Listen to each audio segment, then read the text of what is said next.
আসসালামু আলাইকুম, আপনারা সবাই কেমন আছেন? আশা করি ভালো আছেন। আজকে আপনাদের সাথে শেয়ার করব কুমড়া দিয়ে মসুরের ডাল দিয়ে ঘাঁটি। আমি কুমড়াগুলো কুটে সুন্দর করে প্রেসার কুকারে উঠাই নিলাম। এই পর্যায়ে দিয়ে দিলাম সেই ডালগুলো ধুয়ে রেখেছিলাম। দিয়ে দিব আমি মরিচ, দিয়ে দিব আমি রসুন কুচি, দিয়ে দিব আমি পেঁয়াজ কুচি।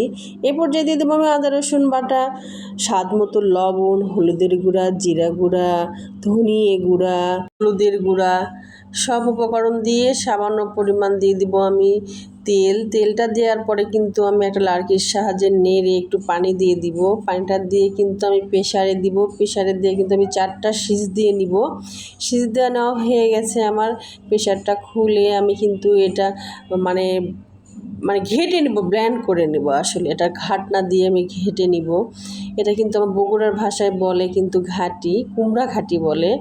আসলে আপনাদের দেশে কে কী বলে জানি না, অবশ্যই আমাকে কমেন্টে জানাবেন। এদিকে দিয়ে চুলায় দিয়ে দিলাম পাতিলে দিয়ে দেবো সরিষার তেল, দেবো আস্ত জিরা, ফোড়নগুলো লাল লাল করে ভেজে নিব। তারপর দিয়ে দেবো আমি পেঁয়াজ, রসুনগুলো আমি লাল লাল করে ভেজে নিব।